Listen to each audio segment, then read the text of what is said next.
Welcome back to the Matchbook Cheltenham Trail. I'm your host, Daniel Hussey. Delighted to welcome our usual crew of Donn, McClean and Matt Toombs. But their headlines have been stolen this week, at least on my Twitter timeline for the last 24 hours, by Micheál Deasy's return to the Matchbook podcast. Deasy, how are you?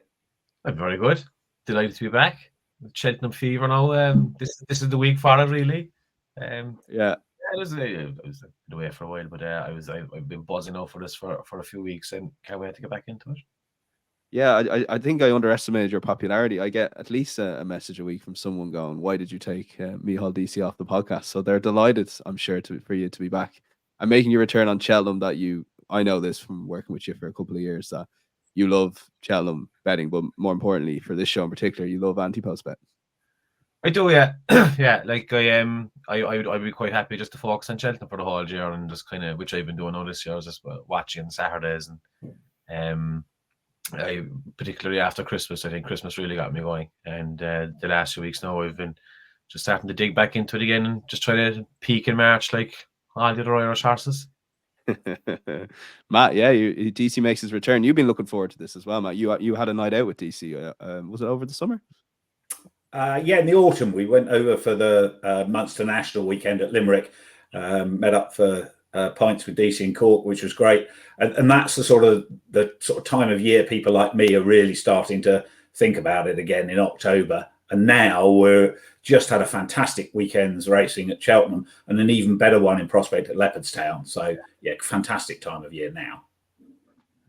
Yeah, Donn, like Cheltenham's Trials Day, I don't know if I'm misremembering this, but I just felt as big as ever this year. Obviously, we had the Clarence House Chase. I know we had that last year as well, but I thought all 8 races had something to talk about. Not necessarily all for Cheltenham, but they were just really good winners, really good performances. But most importantly, the races themselves were really, really good as well.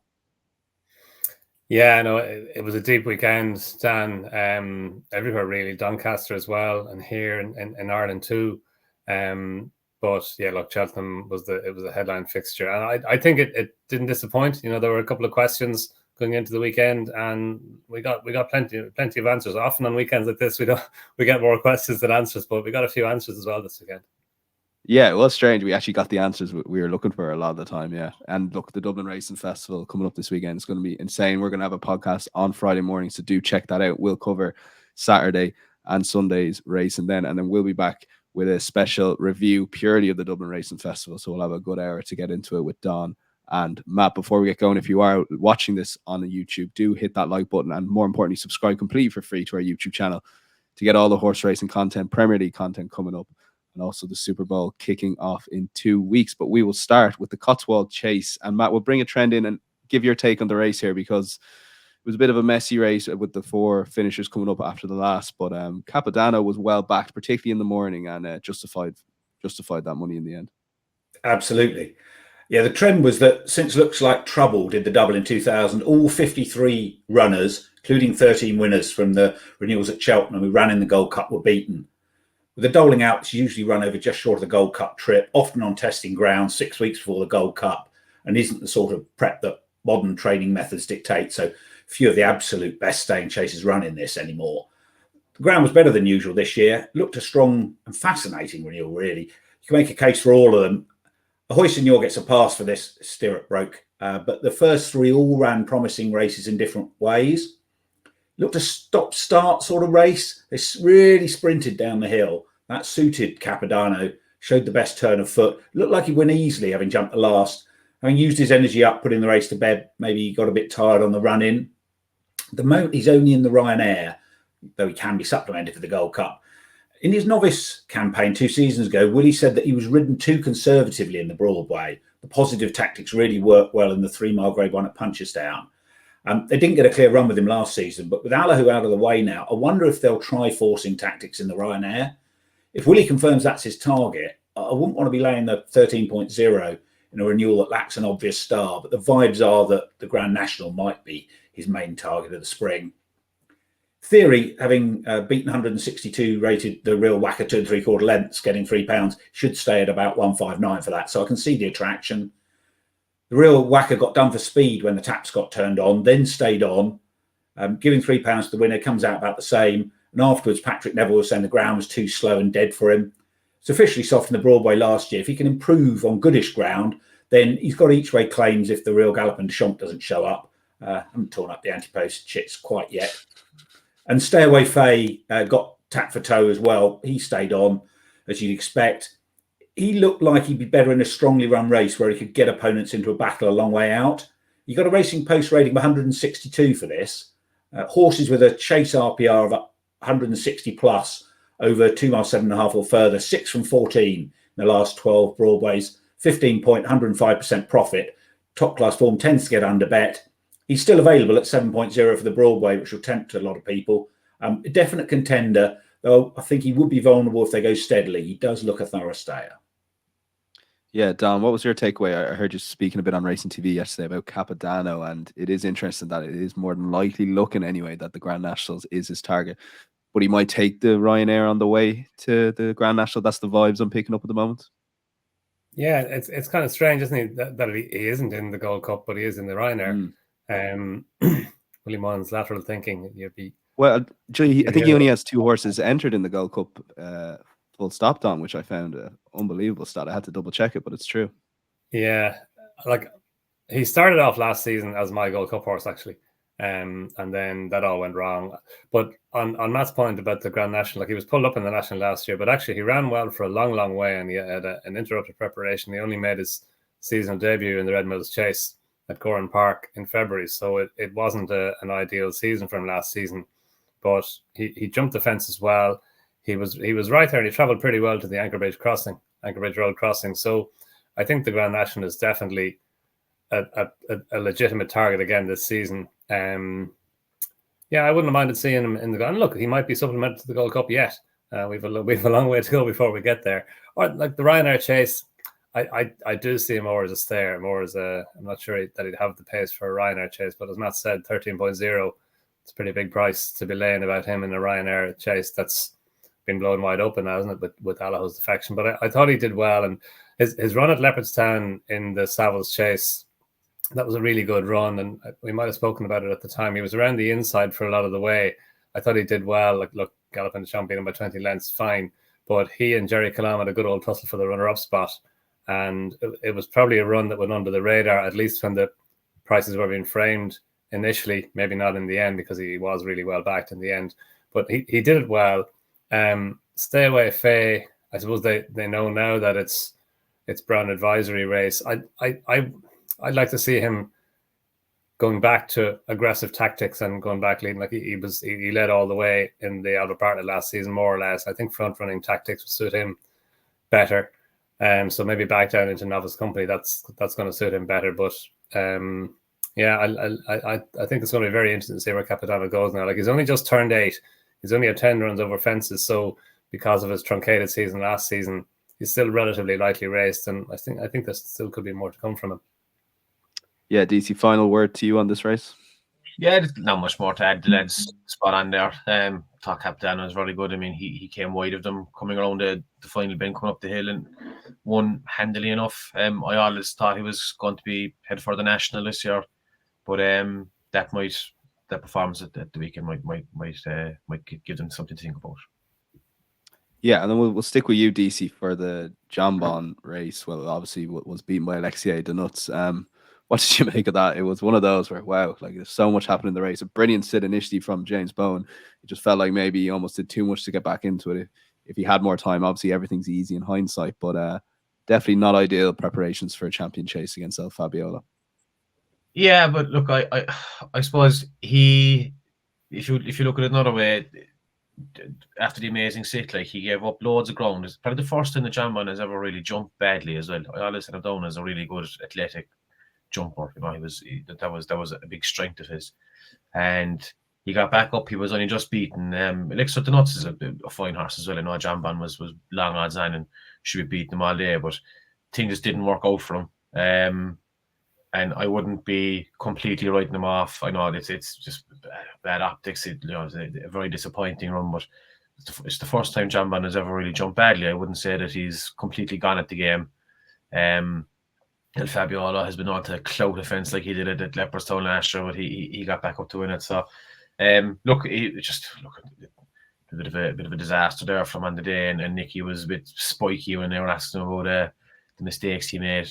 I just think he just wasn't. He just didn't perform on the day. A few bad jumps. That's what killed him. But at the same time, he still got back up and was only beating the neck in the end. So it wasn't like he was fell out the back of the TV. So we'll hopefully see a better performance at the festival. Yeah, Donn, like the two horses before Saturday that beaten Jonbon were Constitution Hill and El Fabiolo. So it's a bit of a, no disrespect to Elixir de Nuts, but that's the company that Jonbon's been in. Nicky mentioned the extra week sort of fizzed them out a bit. I can't remember exactly how he described it. If you come across that before, would certain horses be revved right for the day as opposed to maybe a week or two? It just felt, we were aware of that before. I think at least I'd heard something about that leading up to the race. Yeah, I don't know. Like I suppose Nicky Henderson knows Jonbon better and knows how much the extra week affected him. Like I didn't watch the race live. I was otherwise occupied, but I heard that he was beaten, and I was only watching. Like I knew the result watching the race for the first time. So like it was a mother and father of a mistake that he made at the fourth last. Like he really he did well to get back into it, and actually. Elixir de Nuts made a proper mistake at the third last, but I'd say Cheltenham Fences 10 years ago, he'd have been on the floor. He hardly picked up at all, but he didn't lose much momentum. Like it looked like a terrible mistake, but actually it didn't seem to cost him much. Whereas Jonbon, he lost ground, he lost energy, he lost momentum. It was a really bad mistake, obviously.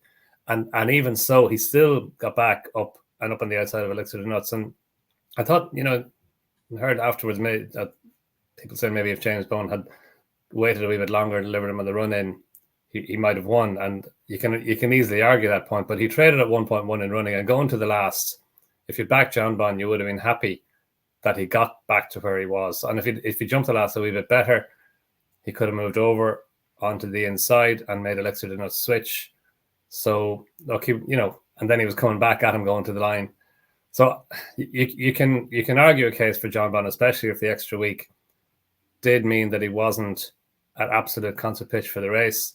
Nicky Anderson says he's going to take him home, let him down again, bring him back up again for Cheltenham, which is that's what you want to hear. And I'm sure he'll have him bang on for Cheltenham. So I wouldn't be losing faith in Jonbon yet. And Elixir de Nuts, like it was a massive performance by him because he showed that resolution to get back up when Jonbon headed him going to the last. And Freddie Ginger, like he gets some tune out of him, doesn't he? And he wasn't able to claim his £5 either. So he was actually meeting him on £19 more. 19 pounds worse than official terms. So it was a massive performance by him, and obviously that aggressive way to ride him, that suits him well. So look, he's an interesting horse, but he's 10 now. I mean, not sure the Champion Chase will be the thing for him. That probably was his day, but yeah, I wouldn't be going losing faith in Jonbon yet. Yeah, Matt, your takeaway here. I know you have a trend, but obviously this race is predominantly run at Ascot, but it does sort of, I guess, show what horses aimed at this race with a view to the Cheltenham Festival. Yeah, I wanted to pick up on a really good point Donn made about the fences at Cheltenham and how soft they looked. That's exactly what I thought about Elixir de Nuts, about how much momentum he landed with 3 out.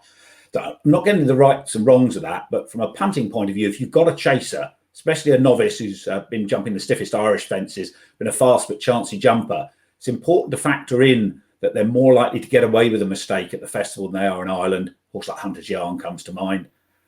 And from a wider point of view, it made me laugh. There's been so much rubbish talk this season in the context of the festival, connections being more realistic, not going to the festival unless they got a really obvious chance. Tasks don't get much tougher than running a veteran against a 1.25 shot second season chaser in their prime, who's rated £19 better than you.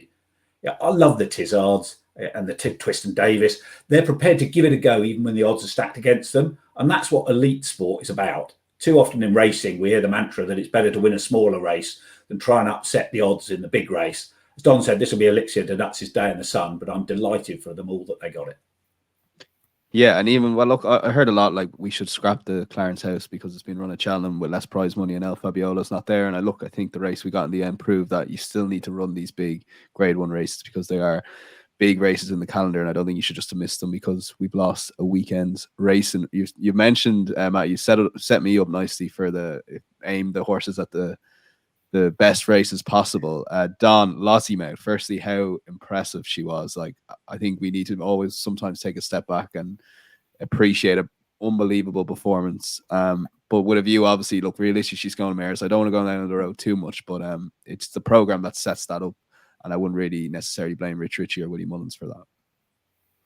No, it was serious. Again, I watched it for the first time knowing the result, and like the degree to which she came clear from the final flight. And Love Envoy, like she's a good mare, 150 odd rated mare, ran Honeysuckle very close last season, and to come away from her like she did, it was a serious performance on her seasonal debut as well. And it's very interesting at the start of the season in all the stable tours, Willie Mullins did say that he was going to leave her off. Gallimore, so likewise, the 4-year-olds going 5, it's difficult for them, we know that, and maybe by giving her a less busy, well, a non-busy time of it in the early part of the season, then maybe she can get stronger as into the spring and as the spring develops. And if that's the case at Lossiemouth, and it looks like it might well be, she could be a real force now. This in this part of the season, she could confound all the 5-year-old stats. I know 5-year-olds have won the Champion Hurdle in recent times, not many though, and we know that it is difficult for them. But as I say, Dan, she's probably going for the Mares' Hurdle. She's an odds-on shot for the Mares' Hurdle now. She deserves to be. She couldn't have done much more than she did. It's only her 7th run as well over hurdles, so she could even improve on this. And yeah, look, if Willie Mullins were to change his mind, and that's happened once or twice before, and she were to pitch up in a Champion Hurdle, getting the £7 mare's allowance, I know it's a Constitution Hill year, and that's a factor. But without Constitution Hill market, I think she'd be a massive player.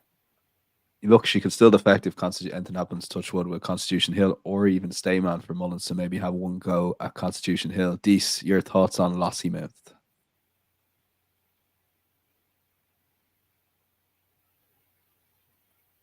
Reassuring. God's sake. Who had 17 minutes, 10 seconds? Yeah. Sorry. You go again.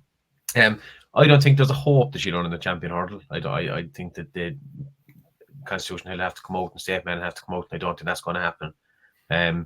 She's visually very impressive. Look, like 3 of the horses in here will be in 20 to 1 in the County Hurdle. Love and Well probably needs a bit further, so she was entitled to do it as she did. I think he's right just to take the Mares' Hurdle option this year and maybe look at the Champion Hurdle next year when Constitution Hill is a year older. Yeah, and look, again, they could sort of outline their campaign at the start of the year. So I would normally be up in arms about these decisions, Matt, but I guess, I know we should run everything now, but I guess you can sort of justify it if she runs well this year, runs better next year, or she can go for the champion. Would you have a worry, Matt, on the trip in the Mares' Hurdle, the 2 miles 4? I know Class will ultimately should see her through, but it's a deep enough race, I would say, the Mares. I know Lossiemouth was very impressive. And she was, for me, she was the most impressive horse of the whole weekend. So take what I'm about to say in that context. But I do think that there is a genuine worry. She hasn't run beyond 2 mile 1 yet. Both this and the Triumph steadily run, carrying £5 less than Sergina. Winning time is nearly 2 seconds slower. The emphasis was all about sprinting here. So she might be even better at 2 mile 4. You don't know. I mean, apparently she's might go for the French Champion Hurdle in May, which is over an extended 3-1. Even allowing for the typically steady tempo of French races, making that less of a test of stamina than it would be the same trip in Britain. Hardly smacks of Connections being concerned about her stamina. But I want to see her prove her stamina rather than assume it. When the horse is odds on, I don't want a question mark like that against them. So brilliant though she was under this test, I suspect I'll be taking her on come the festival. Yeah, look, Ashra Diamond, Gala Marceau, Love Envoy, Marie's Rock, all potential opponents there. So it could prove a decent race. We'll move on to Noble Yates, and we'll bring a trend in from you, Matt, and then your thoughts on the race. So since this became a 3 mile race in 2005, runners rate from 67, the Stayers Hurdle, 21.31% profit, race over course and distance. It's been the strong guide you'd expect. Focusing only on the winners, 5 of the 14 have won, 5 of the other 9 were placed. So good, strong trial. Another terrific spectacle. But the feeling remains that the Staying Hurdle division is weak, especially amongst the British horses.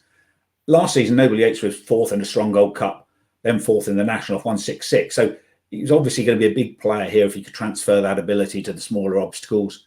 One ease down in the last strides under a confident Harry Cobden, said he got there too soon. Noble Yates stopped in front. Old Paisley Park nearly nabbed him. If there is a similarly steady gallop in the stairs itself, I wouldn't see Noble Yates as a player. Speedy types like Chehupu, Irish Point, and if he lines up in Pere Pass, just have too much boot for him. But if it is strongly run and a real stamina test, as it was last season, Flooring Porter runs and makes the running, for example, then he could outstay them. He's about 13.5. I want to see the likely tempo of the race before deciding whether that's good value or not. Yeah, Dees, they backed this horse at Christmas in Limerick. Big money came in for Noble Yates. Similar enough-ish there on Saturday, delivered. Harry Cobden, as Matt touched on, did say that he got there too soon, did say that there was more in the tank, and also would love the ride in March, naturally. But there is a certain scenario where you can see him potentially winning the Stayers this year. Look, they got the money. They got the money back on Saturday anyway. So look, that's yeah.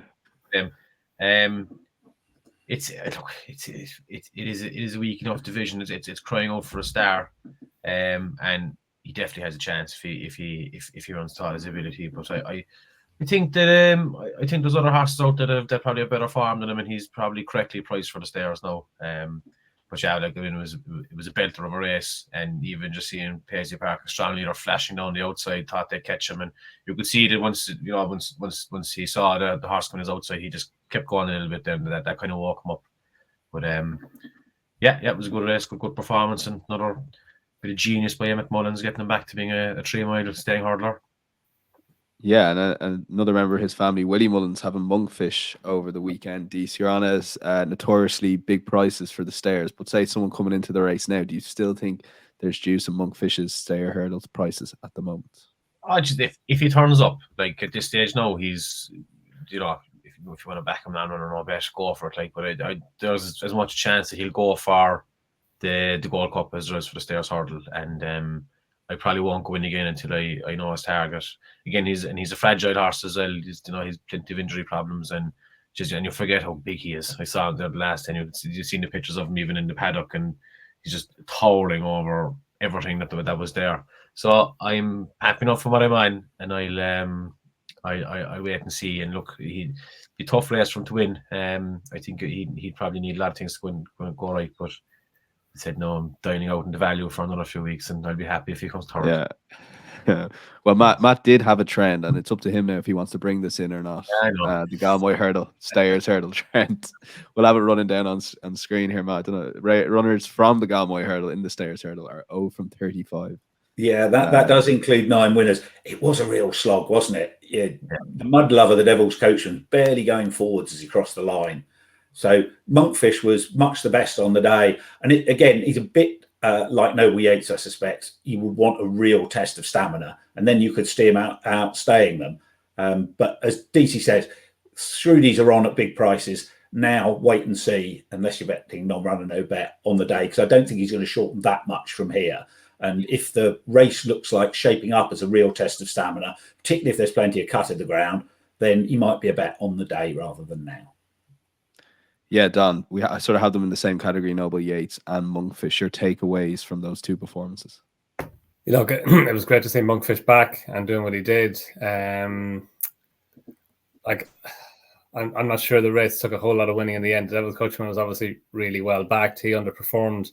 Somerville Boy is a hugely admirable horse, but he's 12 now. He's rated 141. Ashdale Bob doesn't fully see out 3 miles, especially not on heavy ground on Thayaste's chase day conditions. So look, it was brilliant to see him back, but he's 10 now, and besides Steer de Burley, last year you can't win a Stayers hurdle if you're not 9 or younger. I think Crimson Embers was the last horse to do it before Steer de Burley. So look, it's brilliant to see him back, and he's a very likely raced horse. Obviously, he's only had those 7 runs over hurdles, and he's obviously got Cheltenham Festival winning form. So brilliant to see him back.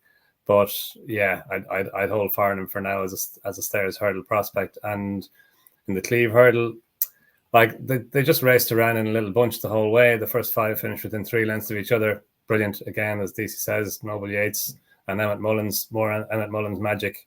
Is there a Stayers hurdle winner in there? I'm not certain, and we'll come on to it in Eyecatchers later on. But one that finished behind him, I think, is an interesting project for a different race, not the Stairs Hurdle. Okay, yeah, we sort of have novice hurdlers in a category here, Matt. Like the remaining ones, we do want to at least give a mention to Gidley Park, Jericho, and Sergino. Maybe Jericho initially. What was your thoughts on that performance? Because it was a bit underwhelming, I would have to say. It was. I wasn't impressed.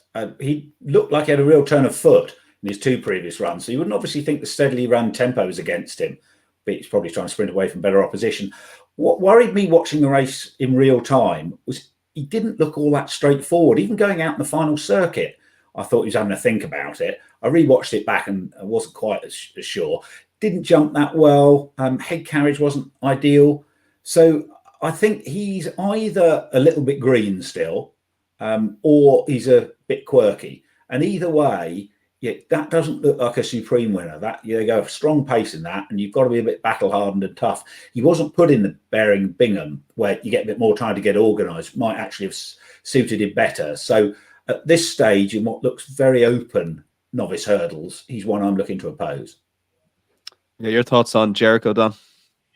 Yeah, it's similar to Matt's, Dan. He dug down deep and battled on well, but yeah, like disappointing, and it wasn't like there was one horse who had performed what he or she had done before. Like he saw Fiercely Proud in the far side, then Lump Sum came at him and he had to battle to get the better of him. So, like he's been very good in what he's been doing so far, but I thought it was, and he's still unbeaten, but I thought it was correct that he's in price a little bit for Cheltenham.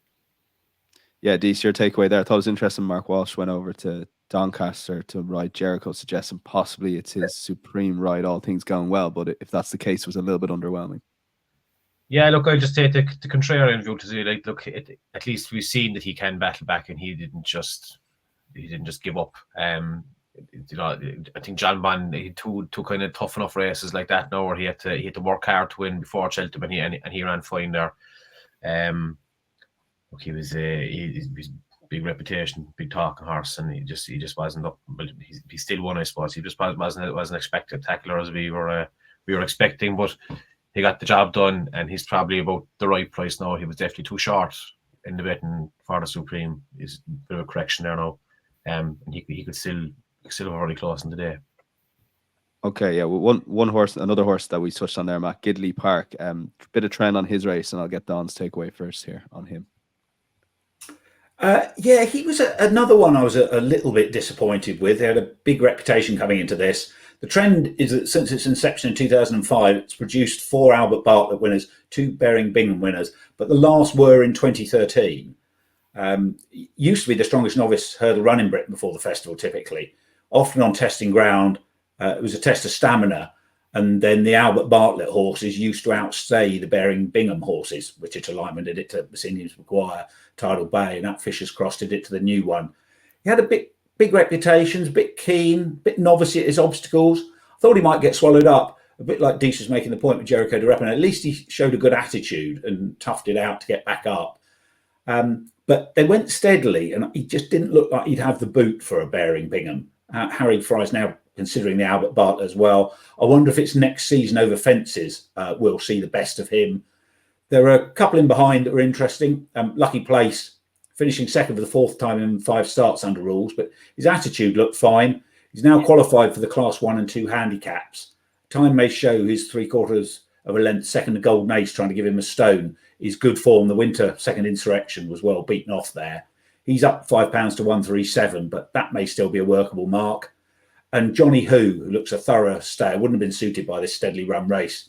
He could prove a different proposition in the Albert Bartlett. That wouldn't be the greatest surprise given connections if they run him in a Potemps qualifier next month, given that race looks weeks at the moment. He's still on 136. But yeah, Gidley Park didn't strike me as a Bearing Bingham winner based on this. Yeah, Don, it's first of all, it's great having Harry Fry with a really good novice hurdler. We all remember Neon Wolf, of course. What was your takeaway from the race? I felt like Jonathan Burke, in a weird way, didn't really see the runner up till very late, and then Gidley Park went again. So I don't think he lost too much to defeat, but Matt makes some good points for a potential Cheltenham target.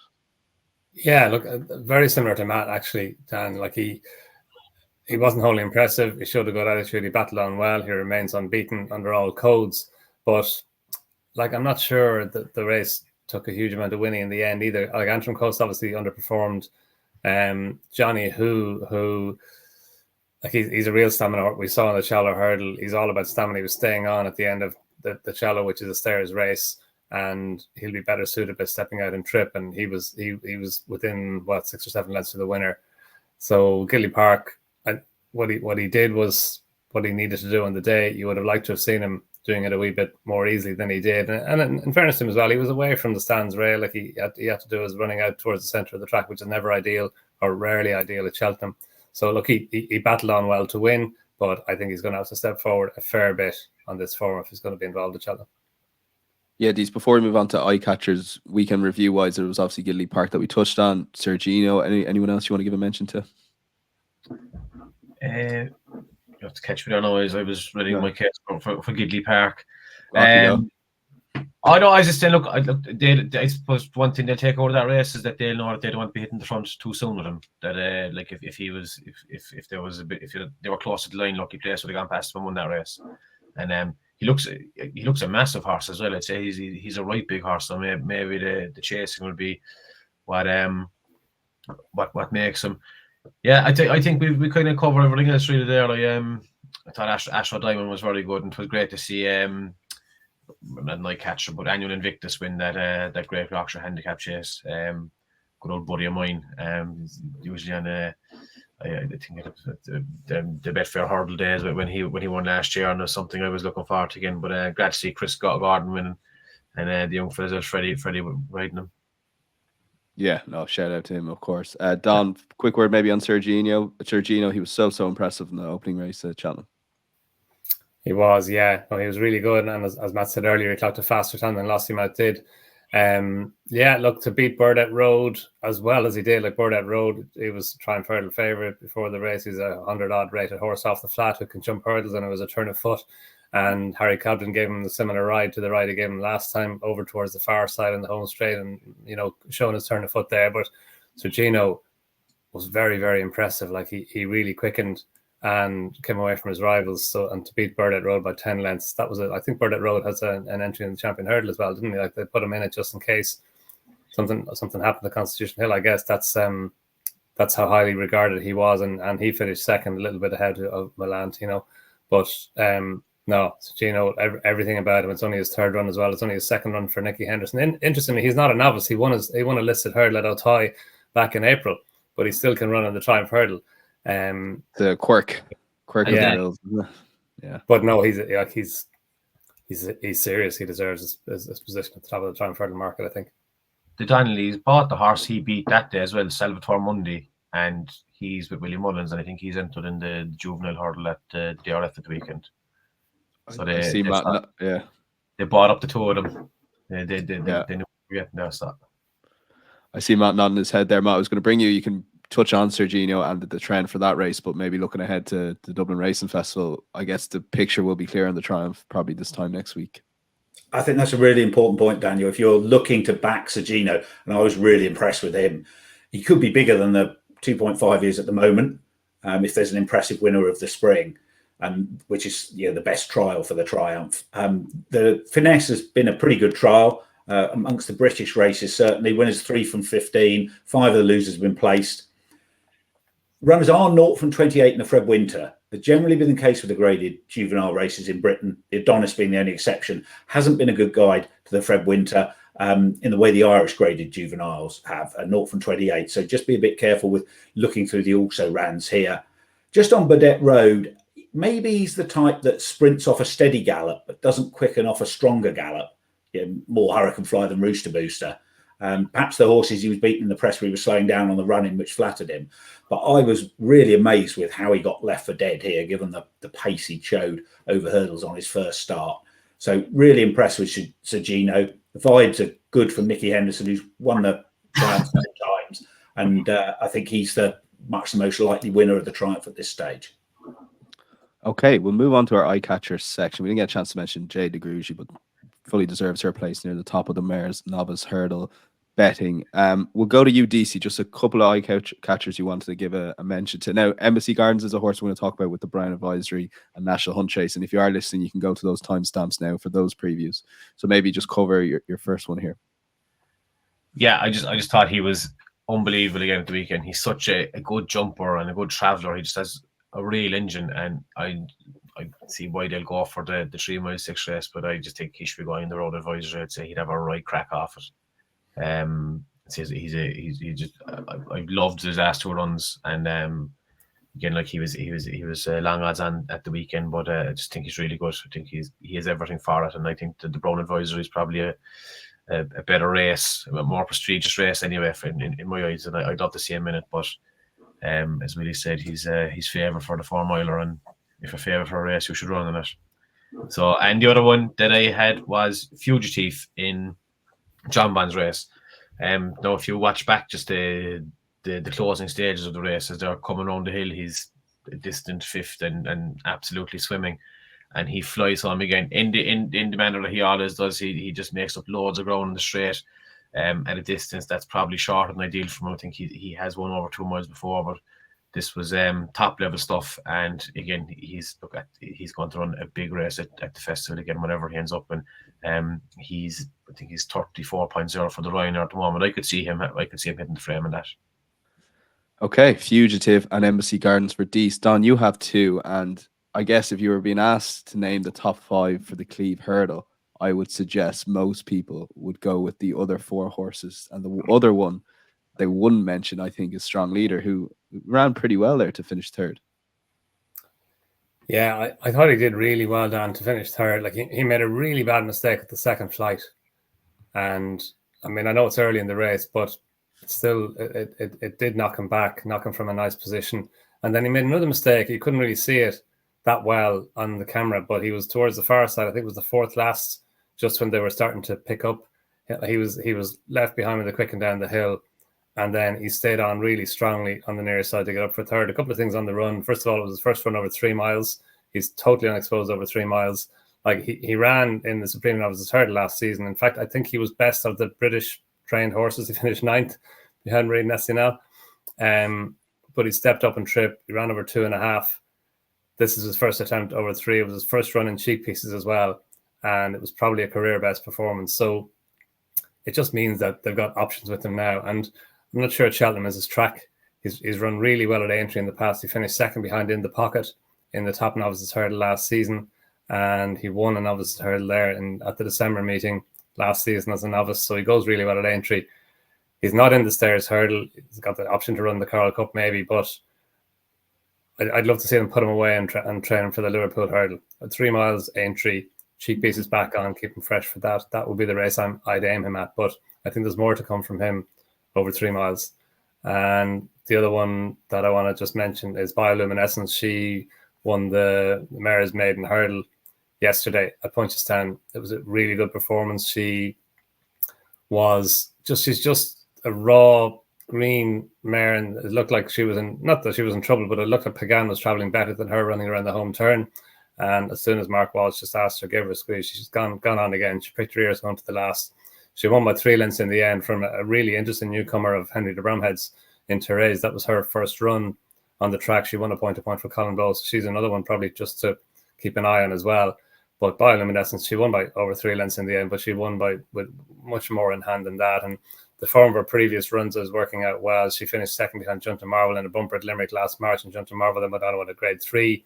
She finished 2nd behind Look to the West in a maiden hurdle at Navan there in November. Look to the West finished 3rd in the Solarina hurdle there at the weekend, a grade 3 race. And Look to the West that day I thought was the beneficiary of a really good ride by Rachel Blackmore. She just dictated from the front. Bioluminescence stayed on to get to within a length of her, and the 2 of them were well clear of the rest. And the rest included Pagan, who ran very well at Cork there a few weeks ago, and whom she beat there yesterday. So I just think there's more to come from her. She's been running over 2 miles and 2.5 miles, but she's bred for stamina. She races like she'll go get further or she'll improve if she goes further.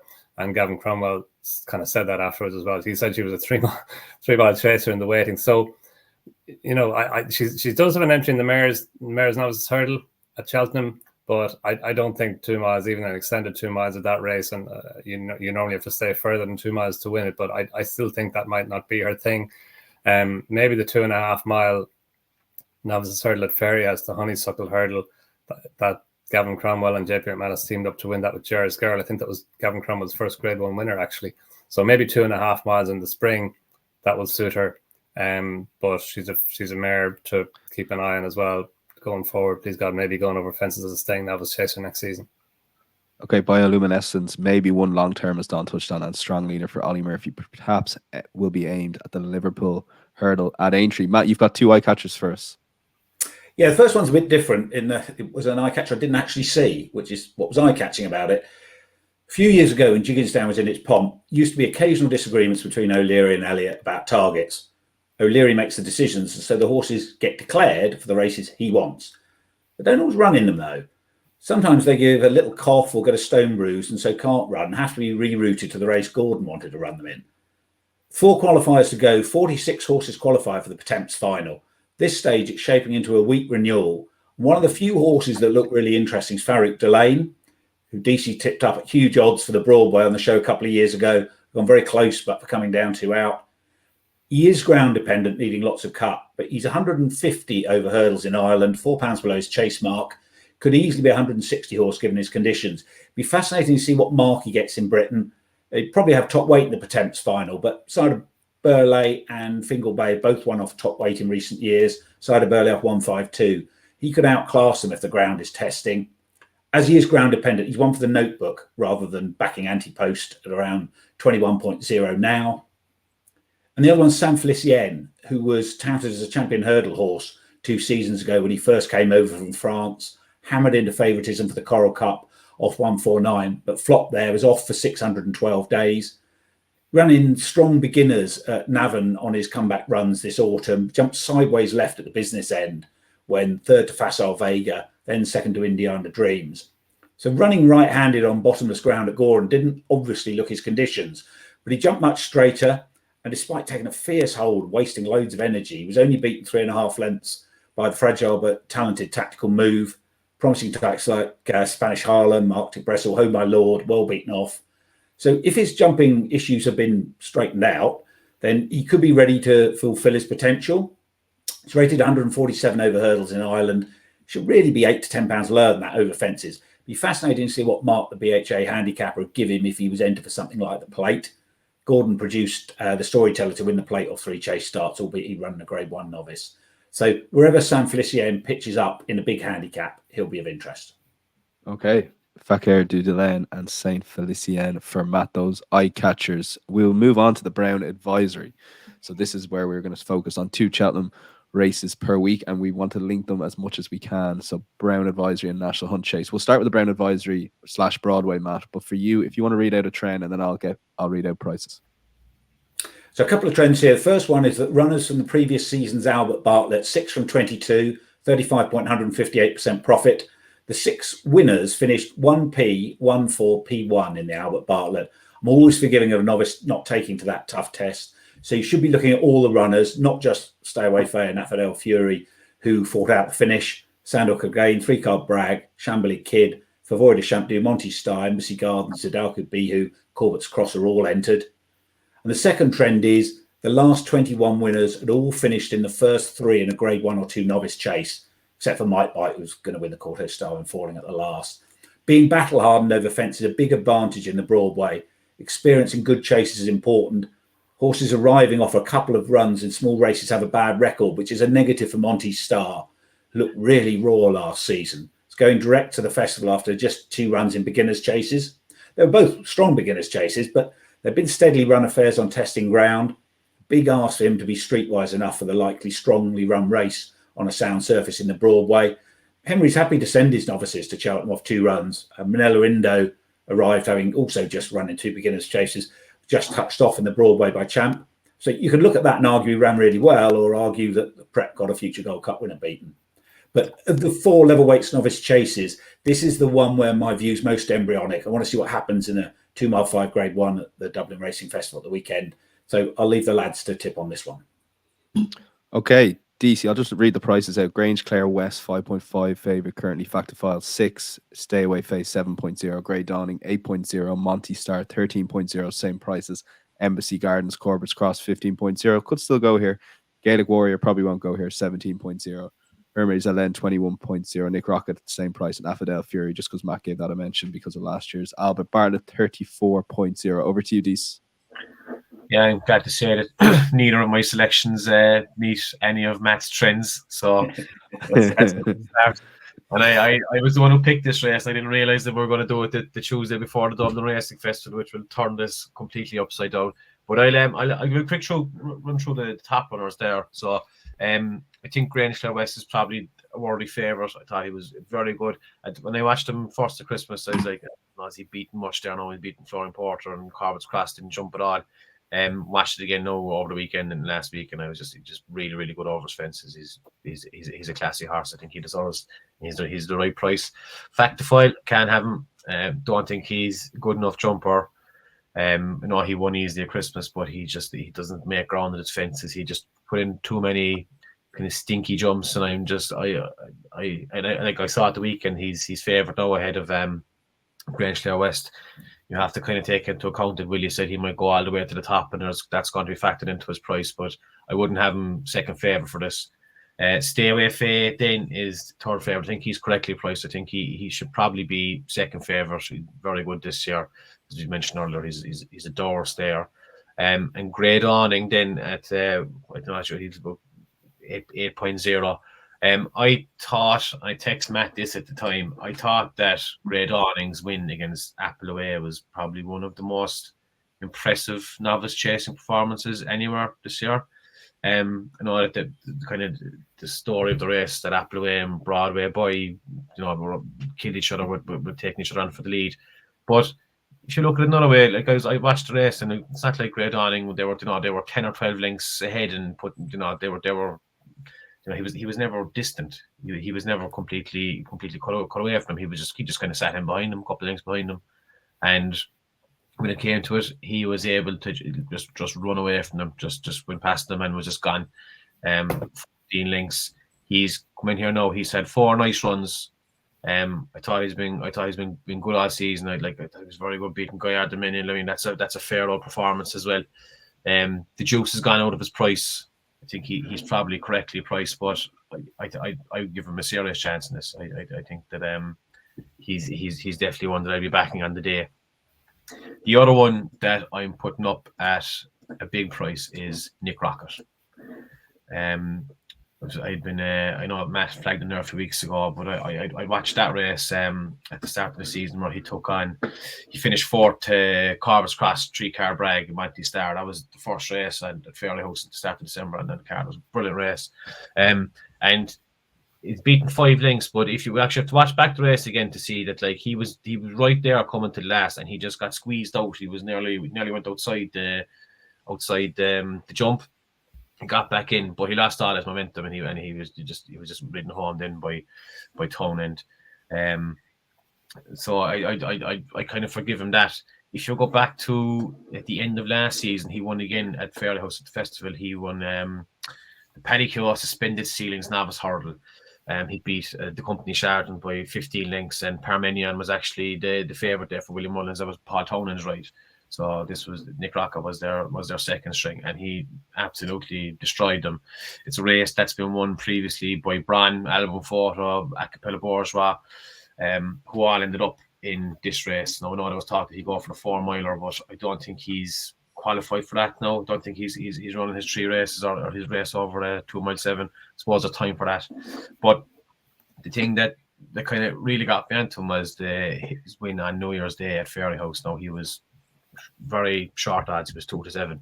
He beat Tactical Move, who beat Matt's horse San Felicien there a few days ago. Beat him by 7 lengths.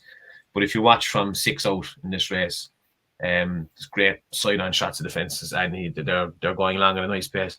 And Nick Rocket just starts jumping past them. You can see Townend just holding on to him. He jumps from third into second, then jumps into first. I think over 2 jumps. It was just he couldn't hold on to him. It was in such a brilliant rhythm, and then again he got out the way from him very easily. He's probably not in the most fashionable colours, owners wise for William Mullins, and look, he's not going to be the first string. I don't know who'll ride him. I'd love to see Danny on him again, but I think you said there he's about what price did you give him at there then? 21.0. Yeah, like you want to get bigger. You're going to get bigger than that, and the Matchbook Exchange is going to be about 30.0, 31.0. I think there's a lot of value in his price, and I think he'll turn up on the day. And again, he's probably not going to be heavily backed, but I think he's much better than that price suggests. So I'll put him up as my value pick with a good nod to Grey Dawning, and I'd love to see Embassy Gardens around this as well, because I think he could be a superstar as well. You've got me excited for this race. I think this is going to be. This is the best race. It's the best one, isn't it? By a country mile. There's so much talent in it, and if you look at it, like, I mean, the horses I haven't even talked about there, like Monty Star could be anything as well. Hermes Allen, like, is he not going to run on this? Like, this is the race he should be running. And like, I think I text Matt there, like, him losing to LA France there at Christmas, that could be like Liverpool finishing second in the Premier League with 94 points. You know, he was absolutely battered, but he still ran an unbelievable race. So look, this is, I can't wait for this race. I'd love to see them all turn up in this, and like William Mullins could have the first 5 home in this, and then the first 4 home in the Gold Cup next year if everything goes as well. Like, it's a class race. Yeah. Well, listen, as I said earlier, they've only got 2 horses entered in this year's Gold Cup. Willie Mullins stable, that is, and one of them is your Stayers Hurdle horse, Monkfish. Donn, I'm delighted DC did touch on Monty Star because just at the end, he only just got to it. Yeah, just at the end, Donn. And the reason I bring this up is I think you are solely responsible. I know there's a few others that you work with for mentioning this horse, because this horse hasn't ran since he was put up at 20.0, and you gave it a mention, the Brown Advisory, without a run. He's now 13.0, best price out there. So it feels like people have caught on to him and latched onto him over the last few weeks. Yeah, seems to be the case. All right, Dan. Look, he's, you know, he's the type of horse who's going to have to improve, but he's got that momentum going forward. And I know there's one stat that Matt mentioned. He didn't run in a graded chase.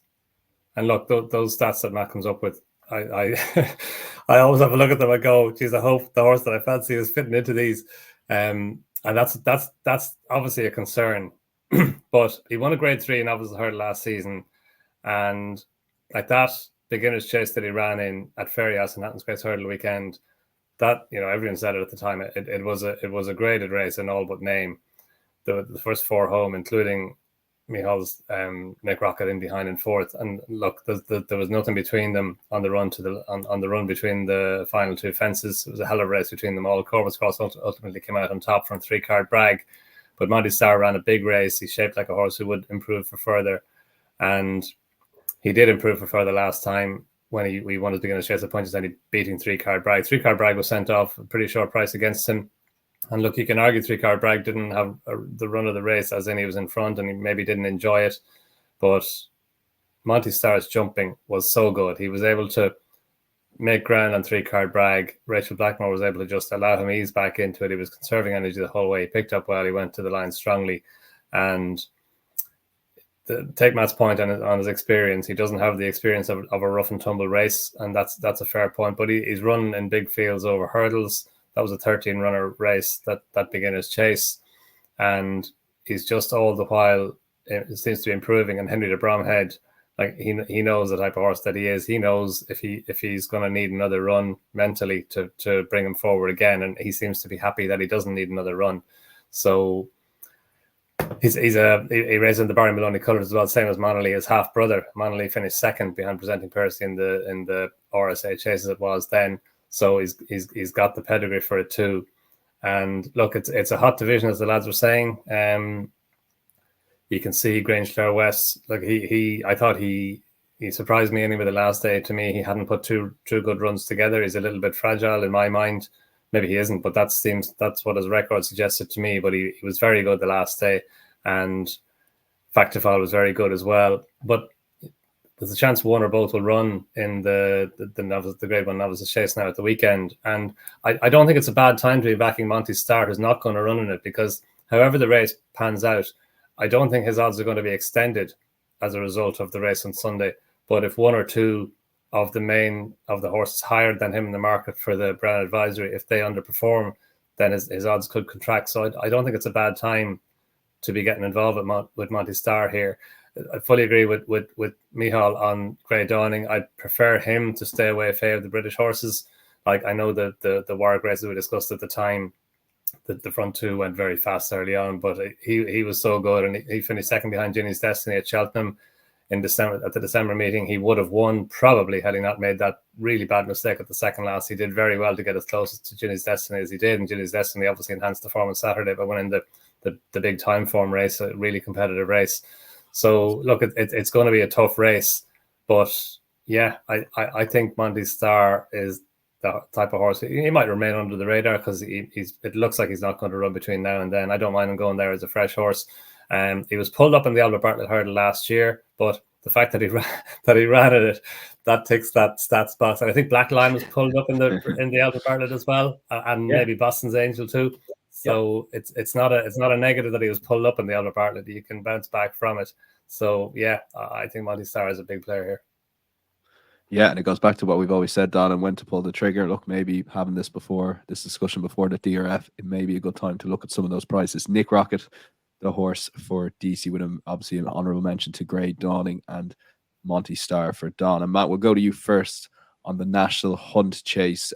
Quick read of prices here that I have in front of me. Embassy Gardens 4.33, Flooring Porter, Talking Horse here 8.5. Nick Rocket already mentioned 9.0, same price as Corbett's Cross. 3-card Bragg is 11.0. Meeting of the Waters, Manila Cocooner in there, along with slightly bigger at 12.0, Salvador Ziggy. Yeah, and the trend here is that horses with a Racing Post chase rating over 150, 9 from 39 at level weight, 17.44% profit. On the day, the BHA rating is a good guide. We don't have those at the moment. Racing Post ratings may get adjusted in the interim, but as it stands, there are 7 runners who qualify so far. Grange Clare West, Stay Away Faye look unlikely runners, which leaves Broadway Boy 155, Embassy Gardens 154, Salvador Ziggy and Kilbeg King 152, Favoris de Chantedu 151. And it's Salvador Ziggy that I like. In last year's Potemps final, he was off top weight, the mark of 147. Second there, despite being hampered, having to be snatched up, coming to 2 out, short of room after it. With a clear run, he'd have been a more clear-cut second. That was officially on soft ground. A sound surface is ideal, but providing it isn't bottomless, he'll be fine. But given the ground and the extent to which, Good Time Johnny was plotted up, it was almost another race Salvador Ziggy was winning in the Potemps. That form suggests that he boasts solid 150-ish level of hurdles form, likes Cheltenham. Switched to chasing, easily won 3 summer novice chases. That left him on a stiff-looking mark of 150 for the Grade A Kerry National, one of the most competitive 3-mile handicap chases of the season. But he ran a blinder, finishing 3 1/4 lengths second to Desert Moor House, trying to give him £15, the pair clear. He's up to 153. On average, the Irish handicap chasers got put up £4 at the festival last season. Typically, those were high in the handicap, especially those that had shown their hand by running in a top handicap race, often get less. I guess he'd be about 155 in Britain. And the plan was always to freshen him up for a tilt at this after that. He's in the Broadway. We entered for the Ultima, but I'll be really surprised if he didn't run in this. And Gordon's modus operandi for his winners of the National Hunt Chase got 2 elements. Firstly, if you include Galvin, only one of his 5 winners ran in the calendar year. Tiger Roll, 31st of October, his last run. Ravenhill in the Troy Town, late November. Galvin in October at Cheltenham. And secondly, not only have Gordon's winners got plenty of chasing experience in early on, they've generally had a run in a big handicap. Of course, is Leopardstown at Christmas and the Kinmure. Tiger Roll won the Munster National off 138. Ravenhill had run the Galway Plate, the Kerry National and the Troy Town. Galvin had been second of 142 in the novice handicap chase. Salvador Ziggy's second of 150 in the Kerry National, in theory, is better form than any of those. In reality, are probably fairly similar, but whichever way you rate it, it gives him the perfect profile for Gordon's modus operandi for this. Jamie Codd isn't riding at the festival this year, but Gordon can generally call on Rob James, maybe Barry O'Neill. So Salvador Ziggy should have a top pilot. I think he should be a fair bit shorter in the betting. I think he's good value here. Okay, perhaps one to look at now, maybe shorten before the Cheltenham Festival. Don, your thoughts on the National Hunt Chase? Yeah, again, fascinating to see how it's going to pan out. If Nick Rocket, if he can get a qualifying run in between now and then, he'd be a player. Embassy Gardens, obviously, it looks like this is going to be his race. As Micheál said earlier, he was really impressive at Naas there on the other day.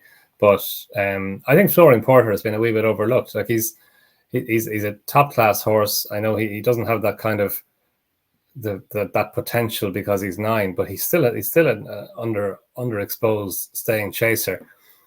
He's a dual stayers hurdle winner.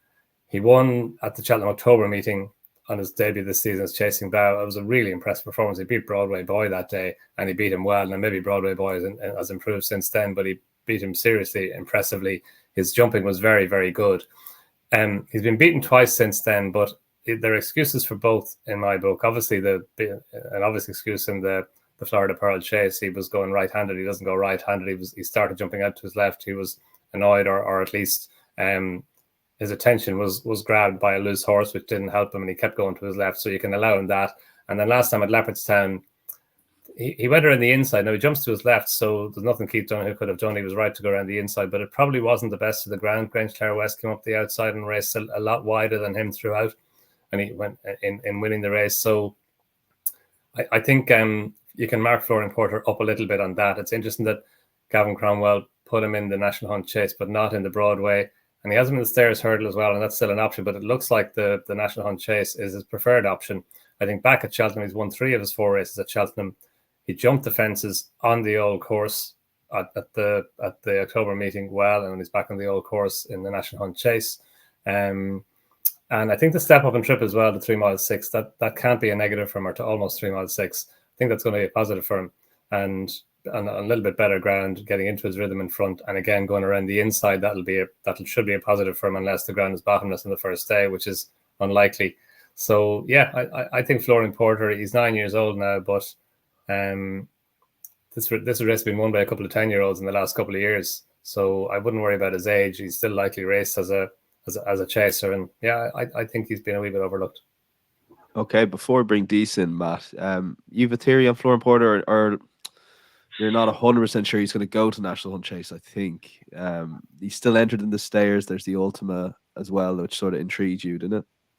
It was the Ultima that intrigued me, just because of what sort of mark he might get in that. He was well into the 160s and not long ago over hurdles. And I think there was a sort of question mark about him getting a mark in the low 150s for the BHA handicapper.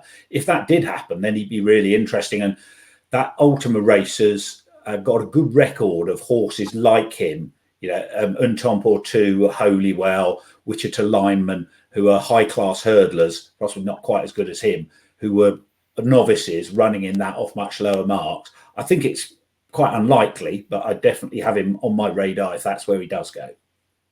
Now, Gavin Cromwell has said he is going to be aimed at the National Hunt Chase, but yeah, maybe one.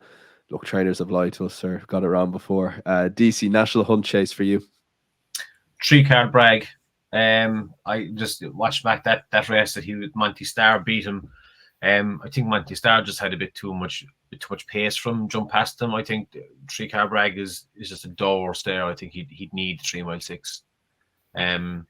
He is qualified from that race at Christmas. Again, there was a big gamble in the Albert Bartlett last year, and again, look, he might be a double figure price, but I can see this. I could see him rocking up here and running a big race. And before we finish, these Embassy Gardens is a horse that you like. You want him to go to the Brown Advisory. If he's to pitch up here, currently around 4.33, is that value for you, or just do you maybe think the trip might not suit him there? No, I think he'll be fine. I think he'll be able to travel away through it. I think he's a serious horse. I'd say he'd have a good crack at winning both races. Okay, and I think we're pretty much done. Deasy, before we go, our thanks to you, but also anything else to get off your chest for the Cheltenham Festival? There's 5-6 weeks to go. Corach Gramler for the Gold Cup. Yeah, there we go. Yeah. Not much else. I haven't done much anti-post. I'm on the Monkfish there at a big price, and I'm in the pocket for the Arkle as well, but that's gone up in flames. So I'll be doing a bit more digging over the next few weeks, and I'll hopefully have something more for you close to the festival. But thanks for having me on.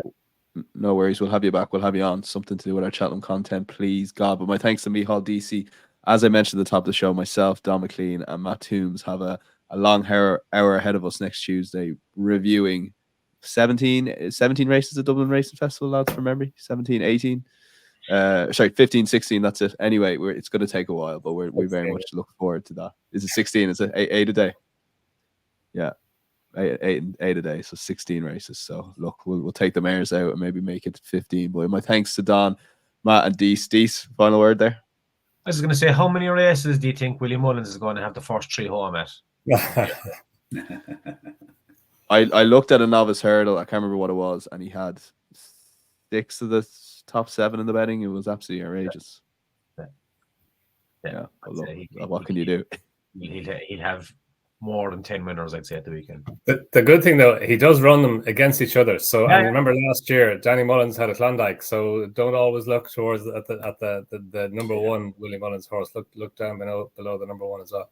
Yeah, like Matt was asking me, had anything in particular for the weekend? I was like, no, it's too hard. It's too hard. Not enough time to be looking at that. It'll be a brilliant weekend.